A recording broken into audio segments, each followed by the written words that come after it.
What's going on, YouTube? This is Boxingwave. Please subscribe to the channel. First, I want to shout out to everyone that is new, all the new subscribers. Also, want to shout out all the people that was here on the live coverage of the fight last night. We had another good night. It was a lot of fun. So let's do a recap of Canelo Alvarez against Edgar Berlanga, which went the distance, and it was a pretty entertaining fight. I definitely enjoyed it. It was kind of similar to the Jaime Munguia fight, and I say that with the early knockdown in the fight. Canelo dropped Munguia early in that fight.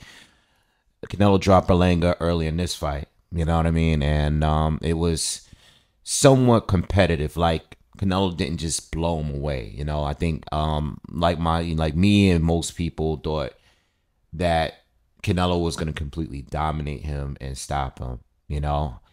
Some people thought it a lot earlier than me. I know I betted Canelo to do it in between the fifth and eighth rounds. Obviously, I lost my bet on this one because Canelo won a points decision. Berlanga went the distance, but Berlanga didn't just survive. He fought well. You know what I mean? He let his hands go. And this is why I compare it to the Munguia fight. And you can also compare it to the John Ryder fight because there was an early knockdown in that fight too. It looked like Canelo, and even in that fight, looked like he was going to close the show and didn't. Okay? But in this fight here, Berlanga had his moments. I think the judges got it right. Two of the judges had a 118 to 109. One of them had a 117 to 110, which I think is fair.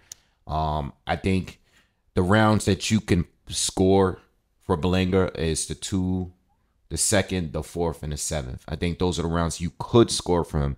Even in those rounds that are the best rounds, in my opinion, for Berlanga, it's still close rounds. You know what I mean? It's not like he clearly won any of those rounds. So I think rounds, giving Berlanga at least one round in the fight and give him the most 3 rounds at most, at best, is fair to me. But without the scoring and all that, Berlanga did come to fight. He did have some moments. He did land some good combinations at times. His jab was very good. I think the jab was much improved than any other fights that we've seen before. I mean, even his defense was improved. There was points where he was in the corner, or against the ropes, and he kind of felt comfortable being there. He did make Canelo miss at times. So he definitely improved with this fight. In the breakdown, I said in his previous fights, the earlier ones where he fought Caceres, when he fought Angulo, were in the fights where he didn't look so good. I saw a major improvement in the Patrick McRory fight, but it was kind of overlooked because of the level of opponent he was. Didn't have much power up until this point. I mean, even himself, he said in his post-fight interview, he said the only person that he fought that had comparable power was Angulo, who was a puncher. Caceres dropped him, but Caceres was probably a better boxer. But Angulo had power. But this is a guy that was like pushing 40, I believe. Wasn't nearly as good as a boxer as Canelo. So even though he had the power, he didn't really box that well. I mean, that's based on what I saw. All right. So let's talk about the fight. Again, Berlanga had a good jab. I think he improved in his last fight with his speed on his punches. I think he moved a lot better, was getting in and out a lot better. I didn't think he ever had quick feet, but it seemed like in the most recent fight that he had with McRory, he improved the speed on his jab, the right hand, the different types of jabs he was throwing. Instead of just stepping in and shooting one jab, it seemed like he was coming forward against a lot of his previous opponents, and he didn't seem to know how to throw the jab on the back foot that well. And he didn't know how to change the jab up. He wasn't probing that much. He wasn't feinting that much. Right out the get-go in the very first round, you saw him, using feints. And he was actually getting Canelo to feint, bite off his feints throughout the fight. So there was little subtle differences that were major improvements with Berlanga. And I thought he was more effective. I actually think when he got dropped in the third round, which with one of the best hooks that I've seen Canelo thrown, I mean, I have to go back to who was the all right, who I just remember the name. the hook that dropped Berlanga. All right, I think right before that they both traded jabs. I think Canelo got the better of the jab, and then there was a point where I think Berlanga was setting up to possibly throw the right hand. So just for the moment, and I mean this is like 1 point of a second, the moment he began to drop his hand, Canelo like stepped in and threw a lead left hook. Right? I don't even think he stepped in. I think he might have been arranged already. I don't even think he stepped in. But it was one of the quickest hooks that I've seen even Canelo throw. And then the timing was perfect. It's like he knew. It's like he could see into the future and know that this kid was about to drop that lead right hand. And he landed that left hand perfectly. It was perfect, right on the money. And Berlanga went down. He got back up. He wasn't hurt that bad. I mean, he actually fought because it was only halfway through the round. So he actually fought. And one thing I will say, I got to give Berlanga credit because his chin looked better. Even though he got dropped in that round, he took big shots for the remainder of the fight and didn't go down again or wasn't badly hurt. You know, I think he got buzzed by a few shots, but he ate every other punch after. I think actually after he caught that punch, I think he actually woke up after that. You know what I mean? But I think Canelo threw one of the best hooks that we've seen in a fight recently, and it kind of reminded me of the Ryan Garcia Javier Fortuna fight, where obviously Ryan's was probably even faster because you couldn't even see it without slowing it down. But outside of that hook that Ryan landed against Javier Fortuna, I think this was one of the best hooks that I've seen from anybody in a long time. So much, credit for Canelo. Canelo was more consistent throughout the fight. He outworked, he outthrew. He landed a more effective shots. I would say that when it came to Berlanga, I think the areas he still need to work on is pretty much maybe increasing the volume. I think he could have drew more flurries, more combinations. I think the jab was perfect. I think the jab is what worked for him.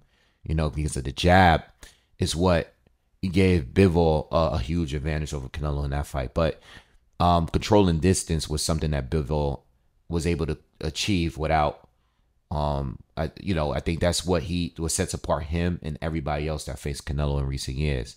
Whereas Berlanga, even though he's consistent with the jab, there wasn't that many right hands. It wasn't that many combinations. He threw combinations at points, but I think he didn't throw that many combinations because he was worried about getting clipped and getting countered in between his punches because he was fighting Canelo.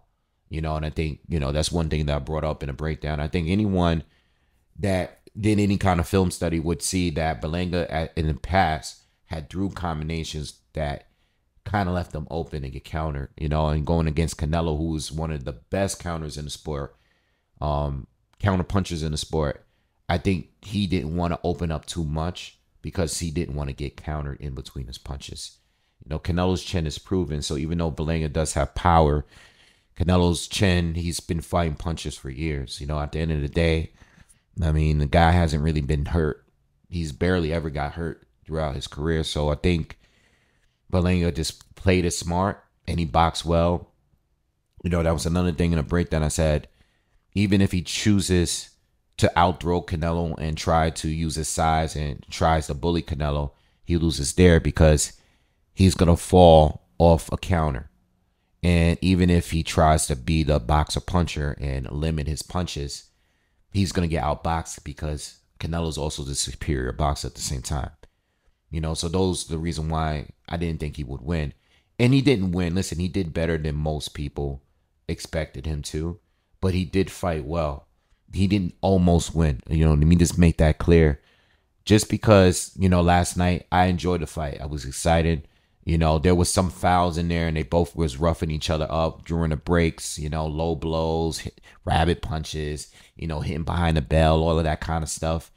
Hitting during the breaks. Listen, all of that stuff was going down and they were both jawing off at each other in different points of the fight. But it made it very entertaining. It was never really a dry moment to me. Even when Berlanga, there was times where, yeah, his volume was kind of low, but it was still intense, and I was very impressed to see Berlanga relax and still being comfortable fighting Canelo and with his back to the corner, you know, and still being able to make Canelo miss and land his own counters at times. So I think what Berlanga did overall was prove that he belongs, because there was two things for me going into this fight. And there's one thing is I didn't even think that he proved that he's a top 168 fighter, you know? I think there was levels even before the fight. And I think at the top tier in the most recent years, I think at the very top, I felt like it was Munguia. I felt like it was Benavidez and Morrell, Caleb Plant, you know, guys like that. Even guys like Christian Imboli, who's really on the come up as well. You know, I would say at the very, very, very, very best, Berlanga was at the level of Christian Imboli. He was on the level of even a Diego Pacheco, who's on the come up now. I mean, 2 nights ago, I felt that Pacheco and Berlanga was on the same exact level. You know, where I thought where Morrell, Benavidez, Munguia, all in Plant was on the championship level, you know, and Berlanga was getting an opportunity against Canelo, even John Ryder, you know, before the most 2 recent fights, I would have rated over Berlanga due to experience. You know what I mean? I'm not saying he would have beat Berlanga, but what I'm saying is the experience was far above Berlanga. Berlanga going into this fight had the least experience out of everyone that Canelo's faced recently. You know, because even if you go back to the Callum Smiths of the world and the Billy Joe Saunders and Caleb Plant, you know, Caleb Plant didn't have that much neither. But it's just that there was really nothing there, you know, to show that Berlanga really belonged. And I think after this performance, now I want to see him against those other top guys like Christian Imboli or Caleb Plant and your boy Jaime Munguia, which is a great fight. I think the Plant fight for me right now, and I don't know if it happens next, because now Berlanga has been involved with a pay-per-view with Canelo, and now he's going to be viewed as a star now because people respect him. And I think at the very most, people respect him. What he got in that loss is earning respect of the boxing community, because before that, it really wasn't there. You know, we seen you knock out 16 bums. Then we seen you struggle against some low-level contenders. We see you struggle against them. And then we get straight to the Canelo fight where you perform better than any fights that we've seen in you, period. Any fight that we've seen of you, including the 16 first-round knockout streak that you had. You looked your best in this fight, you know? And it could have been because of who you were fighting. But again, I noticed it in the most recent fight against McMurray that he did improve. Did I think it was going to be enough for Canelo? Still didn't think so. And it wasn't enough for Canelo because Canelo still clearly won this fight. But he gained the respect, and he at least showed us that he belongs in a conversation with the top guys on 168 and may possibly beat him. You know, I think he showed us that he at least competes with Munguia and Caleb Plant. You know, Plant fought last night as well. And, you know, Plant struggled even worse against a guy that we've never heard of before this fight, who wasn't really that active and never fought anyone. I mean, even Mick, and I'm talking about McCumbee, you know, because now he's in the conversation as well, because he arguably knocked down Plant three rounds in a row. The second, third, and fourth. They only counted one knockdown. And I think the knockdown that they actually counted was the least effective out of the 3 knockdowns in those 3 rounds. That was the least effective one, in my opinion. I mean, maybe I got to go back and watch. So don't hold me on that, because, you know, I only saw it live. I want to go back and rewatch some of that fight. But there were 3 times where Plant got dropped, and it looked like he was affected those first 2 times. You know, especially the first time. I think the first time he was really hurt by those looping left hooks that McCumbee was landing. All right, but anyway, I'll get back to that. I'll get to that fight in another video. All right, but Berlanga proved that he's at least in a conversation, and I don't know what's next for him. I don't know if he's gonna go straight into a Munguia fight. I don't know if he's gonna go straight into a Caleb Plant fight. I don't know if Jamal Charlo's coming back. I don't know what's going on, but I think he showed us that he at least belong. And what I'm expecting, especially because he's with Eddie Hearn, and I think the way that these promoters are gonna make you move is, I think if you work with Turkey Al Sheikh, I think that's one thing because Turkey is gonna probably try to. He's gonna want to throw you in the mix with one of these top fighters right away off rip. But if you're working with Eddie or some of the other top promoters, when you're coming off a performance like that, they're gonna want you to get back in the mix with maybe a solid contender and not like a new rival. You know what I mean? You know what I mean? I don't think he's gonna have Plant or Munguia in his very next fight. I see it being someone that is just a step below them, so they can get him in more fights and keep him busy, and get get the boxing fans back more into him. Get even more of a buzz. Like he has a buzz now because he did better than what we expected. But I think they're gonna want to win on the box rank, more experience. Let's see what he can do in the next fight after fighting Canelo against someone else that's now on the level of a Canelo or not at the very elite level at 168. And then maybe sometime next year, late next year, maybe get him in there with a Munguia or with a Caleb Plant. And that's not what I'm asking for. That's what I'm expecting from the managers and the promoters and all that, all the guys in the suits, all the businessmen. That's why I think that's what's gonna go down. All right. So good fight for Berlanga. He proved that he belongs. I like what he was doing in there, and he still has more room for improvement. You know what I mean? As far as Canelo, I think it's pretty clear at this point that Canelo is just not the finisher that he was back when he stopped Plant, back when he fought Billy Joe. I think those days are over. I think Canelo still one of the elites and still a pound for pound fighter. I don't think he is the finisher, the closer that he was. I think he's gonna hurt you. He's probably gonna drop you, but he's not gonna finish you off. And it's been a while. We see him get in there with Jamel Charlo. I know Jamel was just trying to survive, and I think he engaged the least out of everybody. But he drops Jamel, didn't put him away though. Same thing with John Ryder, Triple G, old Triple G didn't drop old Triple G, but dominated a fight without dropping him.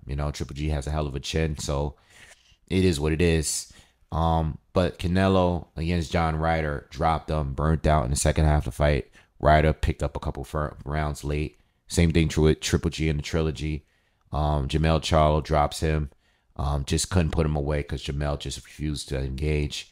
And he even said in an interview like, he felt Canelo's power early and he realized that he didn't want to get knocked out. So he basically chose to not engage.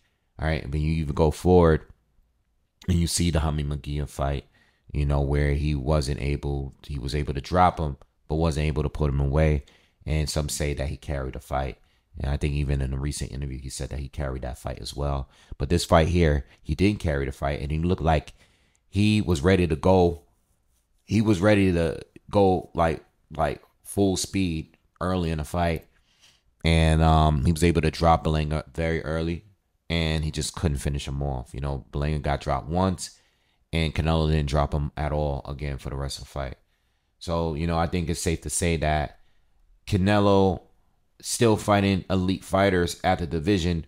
No, it's not Berlanga. I mean, not Berlanga. No, it's not Benavidez. No, it wasn't Morrell when he was there. But he's showing us that he's at least fighting some of the top guys at the division. And he's not really stopping any of these guys. You know what I mean? I think the stoppages is harder to come by at this point. And just looking in his resume here, he went to 12. He went to 12. He went the distance. He's been going the distance ever since he's beaten Caleb Plant for the last 3 years. All right. So the last 1, 2, 3, 4, 5, 6 fights in a row, he's gone the distance. In his defense too, you know, I gotta bring it up because I gotta be fair. He is fighting at 168, and he is fighting guys that are all bigger than him. You know, maybe it's exception with Jamel Charlo. He's been fighting everyone that's been bigger than him, so you got to give him that credit. He has 19 years professional experience. You know, he do has a lot of time on the books. You know what I mean? Um, so what do I want from Canelo, and what am I expecting? Well, I'm not expecting Benavidez. All right. That's the fight I've been wanting for the past few years with Canelo the most at 168 is Benavidez. Benavidez, massive amount of content talking about Benavidez Canelo. It's one of the best fights in boxing, in my opinion. It's a top 5 fight for me. I think it's the best fight for Canelo. But I don't think we're gonna get it. You know, I think that's done. I think there's more of a chance that Canelo will fight Terrence Crawford or the winner of Benavidez, Beterbiev and Bivol. I'm sorry, not Benavidez, but Beterbiev and Bivol. Before we get a Canelo and Benavidez fight. I even see Canelo fighting Christian Mbili before fighting David Benavidez. I just think the David Benavidez thing is done. You know, I just don't think that's gonna happen. I want it to happen. I know Turkey Al Sheikh has offered a lot of money and stuff like that, but I felt that it was over once Canelo said 200 million. You know, when I heard that, I was pretty much done. So I think Canelo at this point, I really don't know because he did fight a lot of these guys, and a lot of the guys that's in the 168 division outside of Christian Mbili, Osleys Iglesias, who is even lesser known, a Cuban fighter from that's at 168. It's really not much there. I think Mbili, Pacheco, as far as people he hasn't faced, I think Mbili, Pacheco, probably only two guys with some sort of a name that people are familiar with that Canelo hasn't faced yet. So I think Canelo against Bivol in a rematch is possible, win or lose to Beterbiev. I think Crawford is possible, a little bit more possible. But outside of that, I don't really see anything happening. I even think Jamal Charlo is still a possibility if Jamal cleans himself up and gets back in there and starts committed to boxing again. But that's the way I see it. It's not much there. All I want is Canelo and Benavidez. If Canelo said he's got one more fight in his career before retirement, I would tell you guys that I want to see the Benavidez fight. I'm just that much of a fan of that fight, and I've been like that. I'm not no guy that's just saying that because I hate Canelo. That was the most difficult opponent or fighter at 168 stylistically in the past few years to Canelo. Even before he became undisputed, I thought that Benavidez was going to be the toughest one, and I think that's all I want at this point for Canelo. Is the Benavidez fight.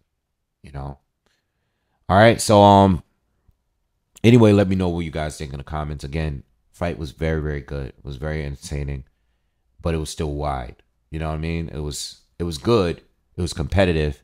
It wasn't in blowout rounds, but Canelo still clearly won. And I think at the very most you can give Berlanga 3 rounds at the very most. But if you tell me he only got 1 or 2 rounds, I'm not gonna argue with you.